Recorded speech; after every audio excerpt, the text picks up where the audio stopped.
Good evening, ladies and gentlemen, Year 9 parents, Year 9 students, and staff attending. Welcome to the Year 9 Options Process 2023.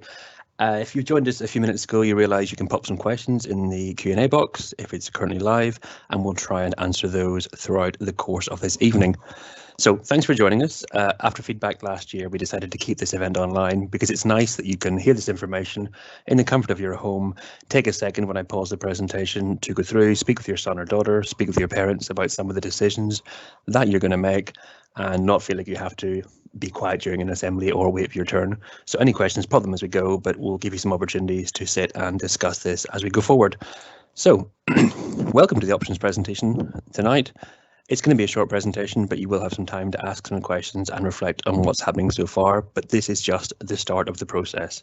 And the process lasts from now pretty much until the last day of term this year in July, as there's a lot of information to go through.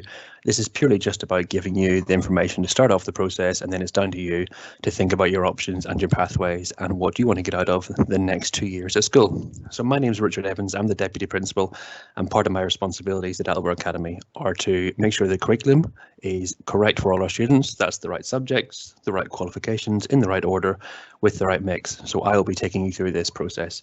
And if you have any questions and you're unable to speak to Mr. Martin or Mr. Skipper as head of Key Stage or head of year, I'll be the person that you speak to. So this presentation is quite simple. 3 main aims: to give you an overview so far of what the process will look like, because there's a couple of steps for you as parents and you as students, and a couple of steps for us as a school, and then we communicate to you all the way through, because it is quite a lengthy process. Obviously, give you an overview of the options that are available as well, the actual GCSE subjects, but also the options in terms of different pathways you might want to take.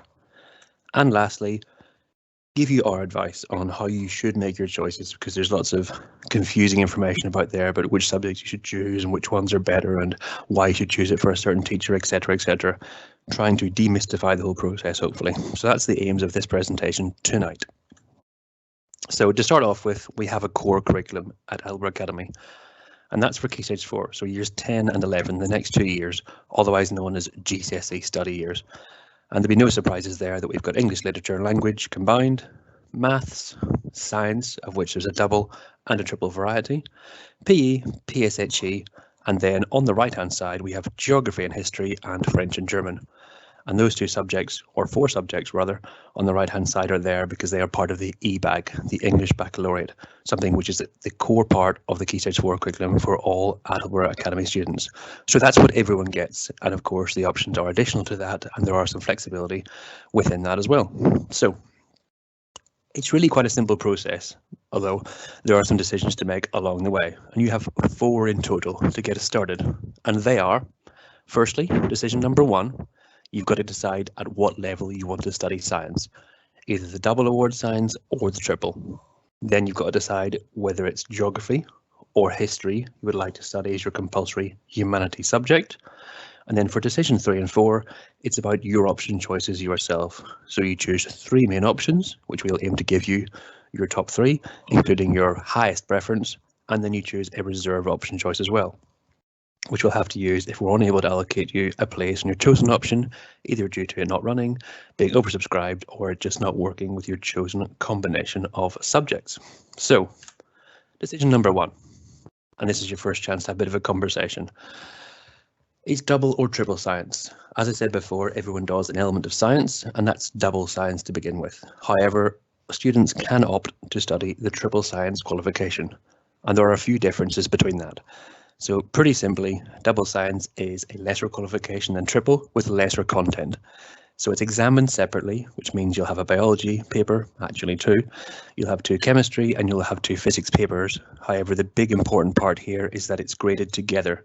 So effectively, if you're very good at biology and chemistry and you do really well in your exams, however you struggle with physics, your overall grade will be pulled down because it's an average of all 3. So effectively, it's examined separately, but the grade is an average and awarded together for all the science disciplines. And that's just made in standard timetable lessons. And unfortunately as well, the double science qualification is a tier of entry and it's higher or foundation, and either you go in for higher for all 3 or you go in for foundation for all three. There is no opportunity in any science qualification at the double level to have two different levels of entry for different sciences. So effectively it's all higher or all foundation at double. Whereas triple is a little bit differently. So the most important part here is the difference between how it's examined and awarded. So again, it's examined separately, i.e. individual papers, and this time you do 3 papers, 3 biology, 3 chemistry, 3 physics, but they are awarded separately as well. So you come out with 3 GCSEs rather than 2, and they are individual GCSEs. So in the previous example, if you're really good at biology, chemistry and physics and you're doing double, it's an overall average of the grades. However, if you studied triple, you could get a grade 8 or a grade 9 in biology and chemistry, and you could come out with a grade 4 in physics, and it wouldn't affect your biology and chemistry. So effectively, it does allow you to perform at different levels in each of the science disciplines.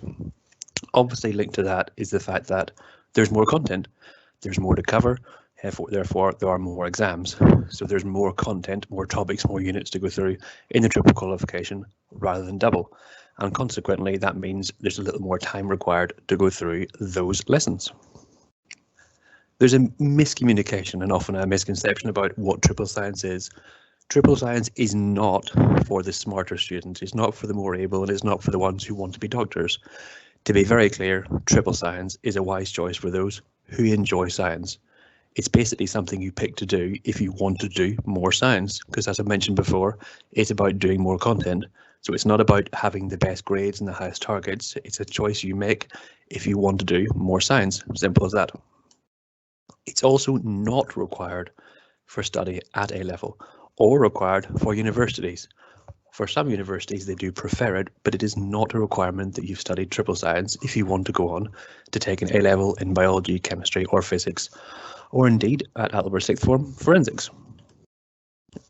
Your science teacher will be able to have a conversation with you and your form tutor as well to make sure that triple science is a suitable choice for you, and they'll obviously have more information on what's included as well as the video available on the website, but you can have that conversation over the next few weeks with your science teacher, with your form tutor, and if you want with Mr. Martin, Mr. Skipper or myself about that.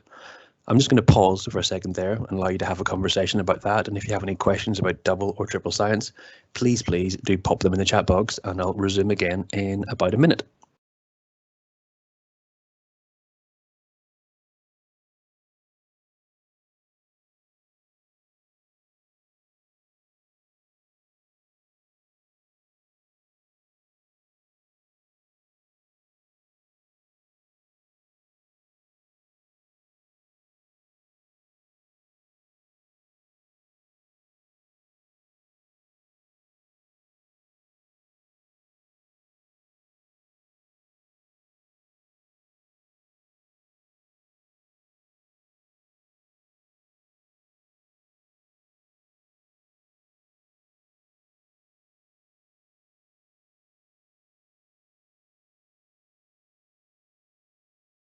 Hopefully you've had a quick chance to chat about double or triple science. So moving on, the second decision you'll have to make is geography or history, and it's not as obvious as doing geography or history because you can actually study geography and history, and there are a number of students who choose to do one of the compulsory options, of course, and then choose to do the second one as well.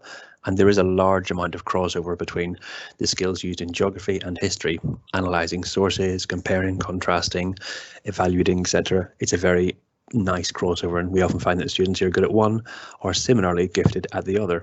So you can choose to do both, or you can choose just to do one. And I'll give you a quick minute to have a conversation about that before we pick up the next decision.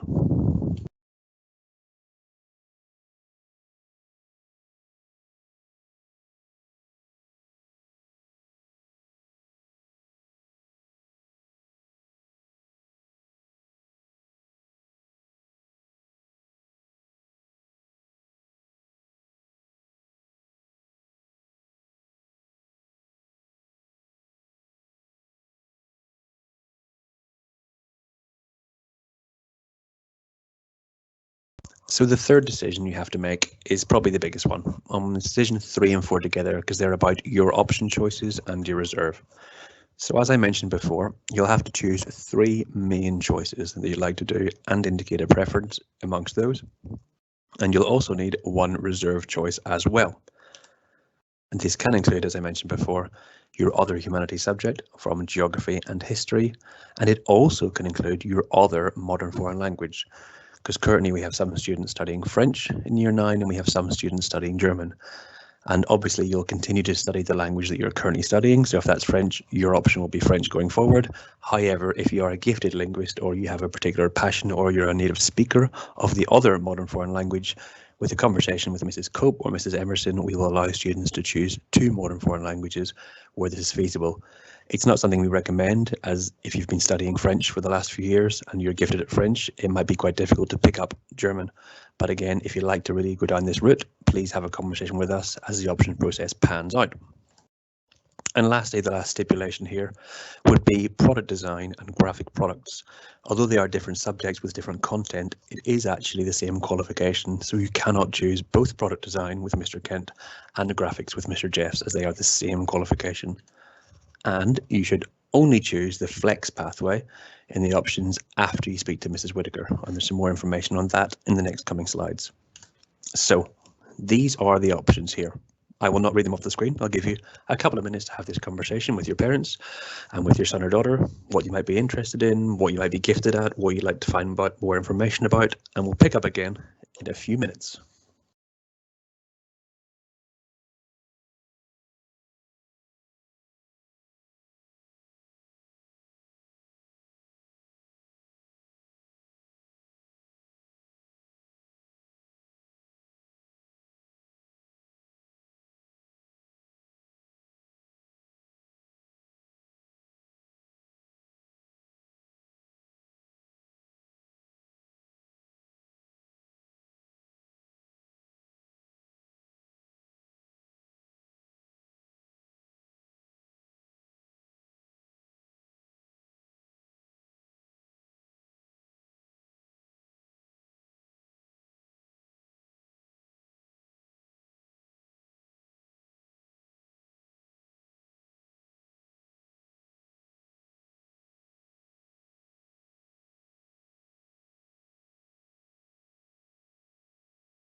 Hopefully you've had a chance to discuss the options so far, but if not, there's some more time later on where you'll have a chance to pop back and ask us any questions. But thank you so far to the few people who have asked questions, both of which I think will be covered in the next coming slides, because they're about the process and about the flexible intervention pathway. But if you have any questions as I'm speaking, please do continue to put them in the chat box.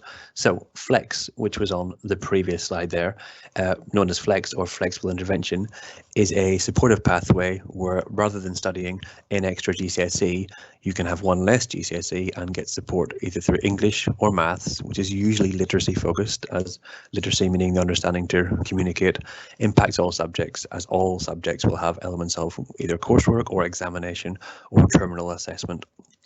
And that includes practical ones such as DT and graphics and food technology. This is normally something that we as a school would identify students who we believe would benefit from this particular pathway. But if you think this is suitable for you, or if your parents think actually the rigors of a certain number of qualifications might be too difficult, I encourage you to have that conversation with us. Just pop in, ask to speak to Mrs. Whitaker. We'll put her email address on the presentation and on the website as well, of course, and we can see if that's suitable for you and discuss maybe any more questions you have about that. It's not something a large amount of students take up. However, it is there to support students who may find the full curriculum a little bit challenging. So there are some things to think about so far now that you've seen all the different options and some of the decisions that you have to think about. Firstly, it's not going to be a huge deal if you choose some options right now and think, actually, I'm going to miss out on my career. Usually the employers are more focused on getting English, maths and science than anything else. And those are the ones which are the core curriculum after all. So do not think for a second that if you pick geography and not history, you'll suddenly not be able to get a job of your choice. It's not the end of the world. One thing it does impact, though, sometimes is A-level choices, as naturally, if you want to study a subject at A-level, some of the core information probably is covered at GCSE, and that foundation would be very beneficial. So if you're considering going to adult or sixth form or to college, do bear in mind that some of the college courses and of course the A-level courses may require the previous level of study. However, there are some courses such as economics, government and politics where there isn't a GCSE subject. So actually it's not always as clear cut as that as well. Again, look for the entrance requirements or speak to the college or the sixth form directly there. But what is clear really is just that better results in general will give you more choice of a job, because employers will probably look at the actual results you have rather than the actual subject you have down there to give you a measure of how hard you've worked and how well you have achieved. So it's not about the subjects per se, but rather the performance at GCSE level. As I've mentioned, some subjects will insist on a GCSE, and usually they are quite specific, such as art or photography, where there is a real talent or skill to master. Another example would be music there. So sometimes it does and sometimes it doesn't, and that's a great question to ask your current subject teachers or coming up for parents' evening, again, the teachers, as to whether or not that might be something that is required for A-level study, if that's something you're thinking about. And lastly, really, the A-levels do impact university choices. It's a bit different when it comes to university because the A-levels are usually the gateway into that particular subject.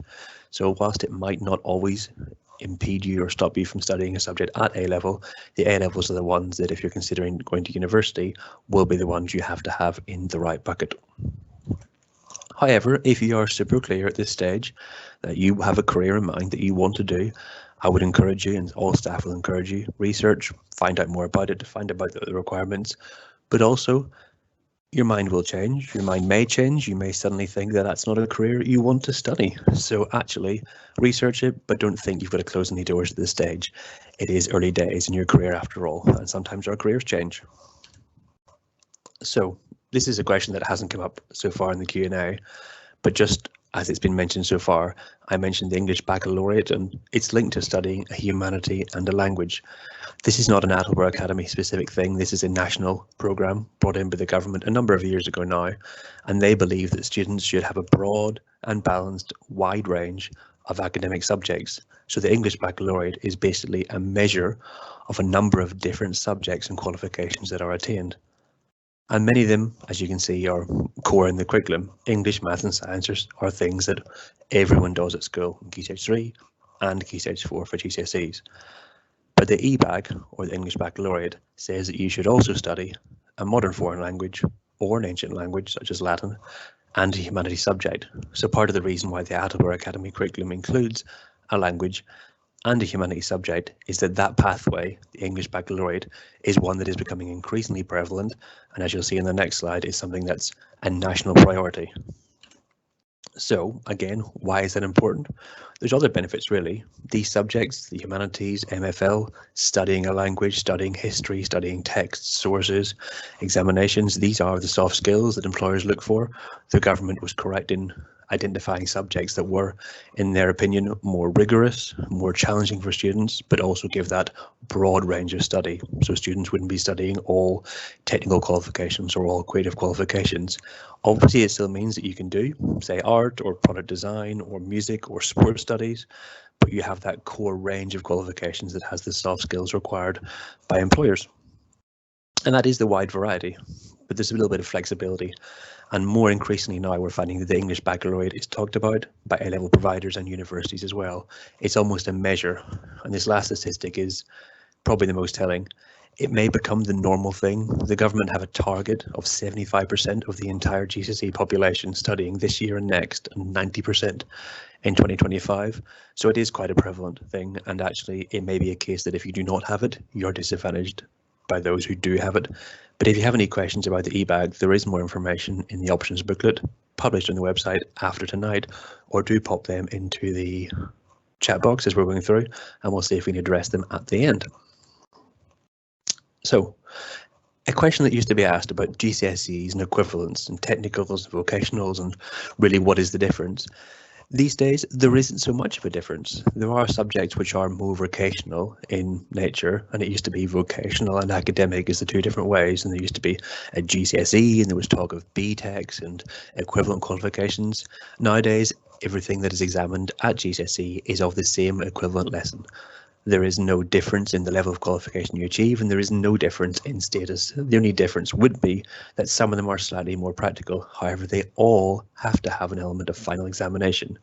So most of the qualifications are either fully examined from an academic point of view by end of year exam, but some of the technical or vocational ones, like sport and music, have an element of practical examination. However, they do also have a final exam. Everything that is awarded at GCSE that gives a qualification has to have an examined element. They are recognised and respected. There is no equivalency anymore. There is no second tier below it. Universities, sixth forms, and all further education providers accept these qualifications, and you can study entirely vocational qualifications such as sport, music, media, and other ones in other schools and go on to the highest levels of education. No longer are they a barrier, and they should not be seen as such. All GCSEs are equal in that respect. So, some advice, as it will, as you may be thinking right now, you have some ideas in mind, and that's great, fantastic, but there's a couple of things you want to bear in mind. Some do's and don'ts, I guess we could say. Please do read all the information in the booklet. It's going to be available online after this presentation. You're probably going to get a printed copy tomorrow. You can have lots to look through over the weekend, over half term, and there's many, many more weeks. So before you do anything, read all the information. And one of the reasons why no one is sending you a form to indicate what you want to do at GCSEs is because you need a lot of time to process this information. So no one's choosing options tonight, put it that way. Read the information, have that conversation with your parents, with your carers, with your teachers, with me, with anyone in school who's gone through this process, who can give you honest advice about the subject, the process, or just maybe what you want to do in the future. Have those conversations, get all the information, and then really just think carefully. Choose the subjects you like, because common sense says if you like doing something, you will be better at it. You will not struggle. You will not lose your motivation if you enjoy doing it. It's not really a job or a chore if you enjoy doing it after all. Get all the information together, speak to everybody who can help you, and if you're struggling even after all that, again, speak to us in school. It's not uncommon to have people who just don't know how to choose between two subjects or which humanity to do or how appropriate French is for them. So please do ask us. Don't just fill the form in and hope for the best. That wouldn't be the best idea. Some things you shouldn't do, and there's good reasons for them. Please don't choose a subject because you like the teacher. You might think, for example, that DT is fantastic and Mr. Kent is the best teacher ever, and you're choosing DT because of Mr. Kent. Please don't, because if the teacher, for example, is absent or they are unwell or for some reason they leave school, you might be left in a situation where you do not enjoy that subject as much because the teacher has changed. So pick the subject, not the teacher. And secondly, please pick the subject that you want to do, not the one your friend wants to do, because simply put, there's no guarantee that you may get that option and your friend also may get that option, because you'd have to have the exact same options and be very lucky to have the exact same outcome. And also because it's your GCSE options, not your friends. It's about what you want to do with the rest of your life. So please don't worry about someone else and think you can just be in the same classes. Chances are you may be in the same English and maths and science classes anyway. So please do not think about anyone else. It is about you. Discuss it with your family and come to the best conclusion with what you want. And lastly, I think I probably mentioned this, do not rush. There is no way to rush this process. It is definitely not first come, first serve in any way, shape or form. There's no medal for getting your options in first. There is no getting into the best classes first. It is hard if you start doing a GCSE in year 10 and your teachers are cranking up the pressure because they're getting ready for mocks and end of year exams and there's so much information to get through. The last thing you want to be is in a position in about October half term of year 10 where you're thinking, actually, I'm not sure this is right for me. And then it might be impossible to change because that other subject you might want to change to is too far ahead and you'd struggle to catch up. So the idea here is to take all the time in the world, speak to everyone, get the right information, make the right choices for you, and then you shouldn't have to worry about changing later on. I'm just going to pause there for a second because I think there's probably a few good things you might want to discuss at home right now. And again, think about those options, think about which ones might be right for you. Yes, no, maybe. And we'll pick up again in 2 minutes after I've had a chance to look through the few questions we have.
Okay, so getting some extra information to help with this process. Where do you find information after tonight? Well, it's quite straightforward, really. On the Edinburgh Academy website, straight on the homepage, there's a big old section called Curriculum, and in there you'll see a page that's called GCSE Options Process 22-23. And what you'll find in there, firstly, after tonight will be this presentation with my voice and this big video going through, so you can watch it again at your leisure and hear what I've said, but also you'll get the options booklet, which contains all this information about each of the subjects, how it's assessed, what it's covered, what careers you might want to do, some general information about the EBAG, some timescales, which I've mentioned already, and we'll go through again, but also it's just a handy guide you have to go through at your leisure. But what you'll also find on the website, on that link, is a video by each individual subject teacher, either the teacher, the head of subject, or the head of faculty, that goes through all that information. So teachers have recorded these presentations, put them in video form, and they're all on the website. So after tonight, if you fancy getting a head start in the process and just you've got a subject in mind that you want to find out more about before tomorrow, you can have a look at that video, see for yourself if that's for you, and then possibly rock up and see the teacher at your leisure. However, there are many opportunities to see your teachers between now and when you'd like to have that conversation. And that was one of the first questions we got, I think, from an anonymous person saying, when will students have these time to speak to the teachers? So there's a big process and there's a few opportunities to do that. The presentation starts tonight and the process starts tonight as well. So you're going to see this presentation. It will be on the website with the booklet and the videos from basically, I guess, 10 or 15 minutes from now. And that will be there throughout the whole process and it won't change when that's just the start of the process. The next stage, which you will get a letter about very, very soon, probably tomorrow, from Mr. Martin and Mr. Skipper, is a Year 9 Parents' Evening. And that's coming in at this point in the process just because you're going to have those questions. So maybe you want to speak to Mr. Jeffs in technology because you're considering graphics, or Miss Flaherty in food tech because you're thinking about that, or maybe Miss Moss in geography because you're unsure if it's geography or history. So you'll get a chance to speak to your Year 9 teachers and have those honest questions. Would I be good at this? You tell me more about it. And that's online. Booking is online, same as we have had for previous years. And you can discuss all those questions with your teachers. And that's not the only opportunity you have to discuss your options, as we will have another in-school event. So this is booked online. However, it's a face-to-face event with your tutor. So that's your current form tutor that you've had for a number of years, if you've been with us since year 7, and that's on Thursday the 2nd of March. So this is way after half term, way after the parents' evening, and way after you've had a chance to look through all the information. And by that point, you may have some what you feel are firm ideas in mind. So you might have realised if you want triple science, or if you're considering history, and maybe what your options might be, or if you're considering flex. So by that point, you can be ready, if you do so wish, to sit down with your form tutor and have those conversations. They will have all your academic information so far, your previous report, your DLIs, your ATLs, and possibly some predictions. And they'll be able to have an adult conversation with you and guide you if you need, help you, reassure you on what your option choices at that stage might want to be. And again, at that point, there's no pressure, there's no form, there's nothing to fill in. That's purely just your chance to say, actually, I'm unsure what to do. Can I have some more information? Or I'm thinking about doing this. Can you tell me if that's good? Or do these option subjects work together? Any question you have at that point, you can ask your form tutor, and I'll be there during that evening. So will Mr. Martin and Mr. Skipper and Miss Cullen, the head of science as well, if you've got any particular triple science related questions at that point. But your teachers will have all that information and they'll be briefed and ready to discuss that with you from your form tutor point of view. Then, and only then, will you actually get any chance to commit anything electronically to what you want to do. And I must stress, it is not a first come, first serve process. There's no advantage to getting in there as soon as the form comes out on Friday morning and putting your options in. To be honest, it's only a disadvantage, because then you've kind of said you want to do something and we're trying to work through that process, and that wouldn't be beneficial.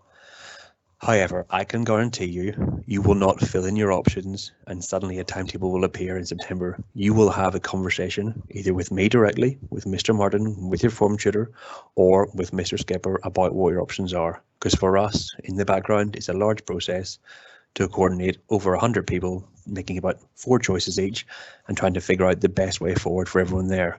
So you might get your best 2 choices, you might have to go to your reserve choice, we might have to discuss whether or not certain pathways are for you, triple science, double science, etc., studying a modern foreign language, whether you'd struggle with a language. All those conversations will come back, and sometimes it's a short conversation because, yep, your options work fantastically. We're going to give you your first choice and your second choice, and then we have space in the third one. And sometimes just through the combination of subjects, we have to have a larger conversation where we say, you've chosen these 3 subjects, but these are the 2 that might work for you, or these are the 2 that we have space in. And that will be a conversation with you. It will certainly not be done to you. You'll have that information sent home via email. Your parents and your parents can have that discussion, come into school and discuss it. You will not be put into option subjects without you knowing exactly what they are and having that conversation beforehand. So by no means is there any deadline in this, but we do ask for one deadline, and that's just to allow us to make some decisions, and that's 2 weeks from when the form comes out, just to say, give us your preferences at this point. Again, nothing written in stone. You're not going to be held to those option choices and said, yep, that's what you get. That's just so I can basically take all the information away, put it in a big spreadsheet and figure out what teachers we need, what blocks might be created from there, and then kind of what class sizes we're working with. And then we can begin to have those conversations after that. But do not worry if you're going to struggle to meet that deadline because you have no idea what to do. Hopefully the parents' evening, the tutor evening, and all the conversations in between will help. But if they don't, just come and find me and we'll discuss it, and I'm sure we can find a way to reach a bit of a new deadline. So do not worry if you're going to struggle to meet it. It's a big discussion. It's a big set of decisions to make, but we want to get it right and not worry about meeting a deadline. I'd rather you got the right information and the right choices. So over the next few weeks, you've got some thinking to do, because really nothing's happening until parents' evening, like I said. So you're going to take all this information, read the booklet, ask for a printed version from school, check it online, get it on your phone. We might even email it to you as well, so you've definitely got it. Watch the videos. Teachers have enjoyed making these videos, and some of them are genuinely very funny, and all of them are genuinely very informative as well. So watch these videos, find out more about the subjects, especially the ones that you haven't done before. The media studies, the business studies, there's subjects there that you don't know about, that you haven't got a Year 9 teacher and you've never done before. And every year students do not know what they are and don't choose them, and then they come to me and say, well, actually that sounded very fun, I wish I did that. And my response will always be, well, the information's there. So definitely watch the videos with the subjects you don't do as well, because sometimes they're the more interesting ones. Definitely speak to all the teachers, the leaders, and your form tutor in school. Speak to everybody you can, even older students as well who've been through the process, older brothers and sisters, older prefects in your form as well, or some Year 11s you can catch up with. Ask them what it's like, ask them how the examination stress is, but get a feel for what that subject might be like in the next few years. Definitely discuss it with your parents or carers. Discuss it with everybody you can. Say what you're intending to do, sketch it out. Get a print out of that previous form that had all the options on it, circle the ones you like, score off the ones you not like, rate them out of 5, do whatever it is you need to do to figure out what works for you. And then at any point in the process, if you've got any questions about it, about the subjects, struggling to meet the deadline, you're not sure what to choose, you genuinely don't know what triple science and double science is, again, form tutor, myself, Mr. Skipper or Mr. Martin. And lastly, if you believe that the flex pathway is for you, please contact Mrs. Whittaker, or if you want me to help you with that, come and see me and I'll discuss that with you. Lastly, from me, thank you for turning out. We have a huge number of people logging on to this event, so thank you for, I guess, missing Emmerdale to listen to me instead. I hope it's been beneficial for you and you've had a chance to have a few chats. Mrs. Moss has been busy answering all the questions, but what I will do if there's a question that we have been unable to answer is probably pop it out in a communication via group call to Year 9 parents tomorrow, because you might not have thought of a question that actually is something you probably might have thought of. So actually it might be beneficial if we send out kind of the frequently asked questions from this event. But what I will do is keep this presentation on the screen and we'll keep the event open for a couple more minutes, give you a chance to ask any more questions you might have, and then hopefully they respond to them directly or send out the information tomorrow. Otherwise, thank you very much for turning up. I look forward to working with you in this process over the next few months and getting you into the right options that you're going to enjoy next year. Enjoy the rest of your evening and I will see you in school tomorrow.